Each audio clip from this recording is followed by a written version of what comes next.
This is your Transformers Dark of the Moon review. This film is once again directed by Michael Bay. The premise of the film is when the astronauts take a space mission to the moon in the 60s. They find alien artifacts, they take them to Earth, and they put them into hiding for over 50 years. Once the truth comes out, a huge war begins. A war so big that the Autobots may not win this one. We start off with the scene in Cybertron. It's the war between the Autobots and the Decepticons. I like this because the past couple of Transformers movies didn't really talk about what happened on Cybertron, which is what I'm interested in. Why are they fighting? So we see a glimpse of that. Sentinel Prime is here. He is the commander. He takes the alien artifacts. What are artifacts we will get to later. He takes the alien artifacts away from Cybertron. He hides them on the moon, so that the Decepticons cannot find them. So we go to Earth, 1960s, Apollo 11 launches towards the moon. Neil Armstrong, Buzz Aldrin, they're the ones that are on the mission. They walk on the moon, they head towards the ship, and they find a bunch of alien artifacts, dead aliens, a lot of things they'll never see again. So take as many samples as they can down to Earth. They're sworn to secrecy to never talk about this again. The present day, Sam Witwicky has a new girlfriend. Megan Fox is not in this film. Rosie Huntington-Whiteley is in this movie. Sam Witwicky is also looking for a job. He gets a job.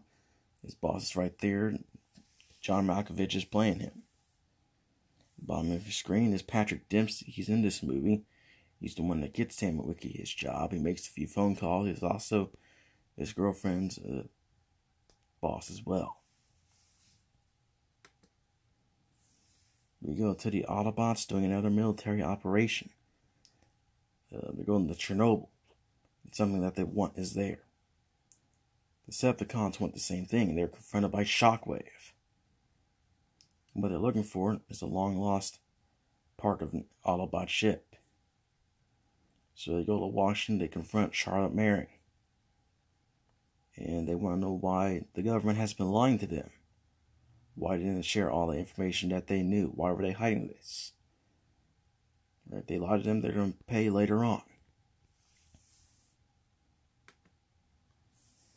Sam Witwicky has a new job. He thinks everything's going great until the Decepticons find Sam and they start blowing up his workplace.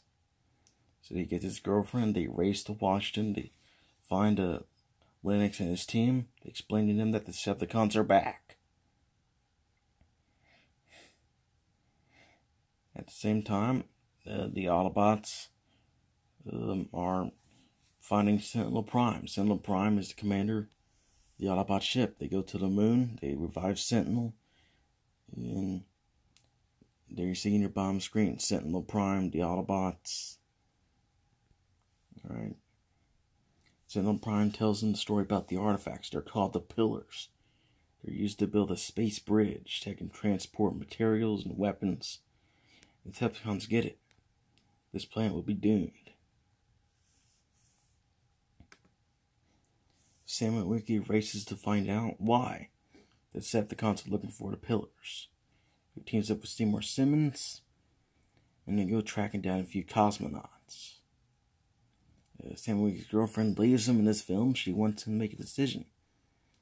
Does she want Sam to be with her or the Autobots? This is a coming-of-age story with Sam Witwicky. The previous films had a lot of moving parts, and this one's very contained. So right back to Sam and Simmons, they track down the cosmonauts. They find out that the Decepticons aren't looking for the Pillars. It's the fact that they're hiding them. And the key is Sentinel Prime. And while they're trying to find Sentinel Prime, there's a huge highway battle scene between the Decepticons and the Autobots. It's a great highway scene. Probably one of the best scenes in this film as well as the rest of the franchise. So they find Sentinel Prime. He's alright. But a huge twist happens when he kills Ironhide.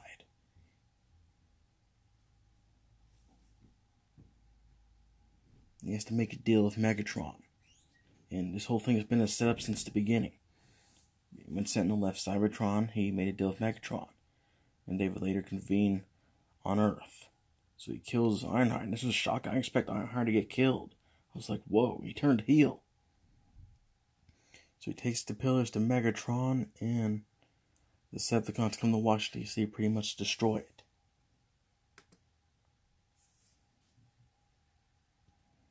Meanwhile, Sam Witwicky tries to go tell his girlfriend what's going on, but she's not there. She's with Patrick Dempsey. And Patrick Dempsey kidnaps her with the help of Soundwave. And it turns out Patrick Dempsey is also setting up Sam Witwicky. He made him get his job. He made him get his girlfriend. He has ties to NASA. He has ties to the Transformers. He has a lot of ties to a lot of evil things. He's the mastermind behind a lot of this. He's working with the Decepticons. He tells Sam Witwicky to go spy on the Autobots and tell them what they want. Like the battle plan and strategies. He wants to know that stuff so he can fight the Autobots. So after Washington, after Sentinel Prime, the Autobots are kicked off the planet. And they leave in a space shuttle to go back to Cybertron, or whatever planet is out there. However, Starscream blows up the space shuttle. Everyone's just shocked, like the Autobots were taken out that quickly. So, the Autobots gone, Sam is on his own to defend the Earth from the Decepticons. In Chicago, has no defense systems. The Decepticons strike or blowing up buildings. It's amazing. This is one of the best grand finales in the Transformers movies. You'll never see anything like it. Spaceships come in, they attack Chicago. A lot of death and destruction. I love it. Sam Witwicky, he's on his own.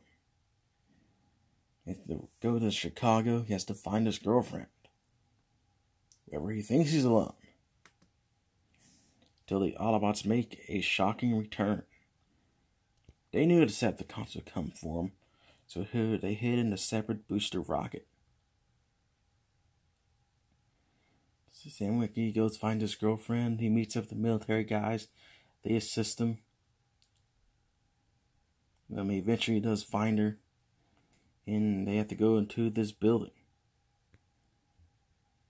to take out the pillars.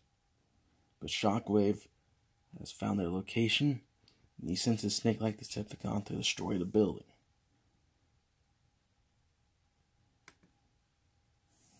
Optimus Prime comes to their rescue. He defeats the snake looking like Decepticon. He defeats Shockwave. We get to the grand finale of him versus Sentinel. This is a great fight scene, the best that there is. This is number 1. Number 2 is Megatron, the first film.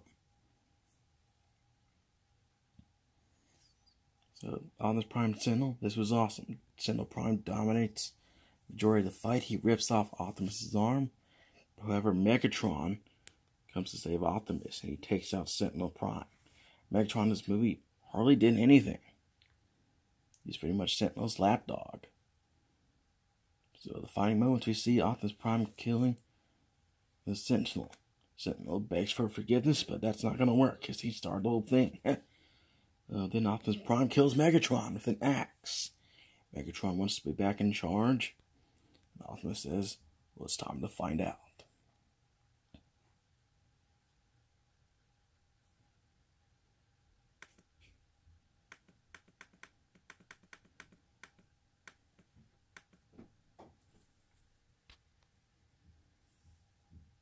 I'm going to give this movie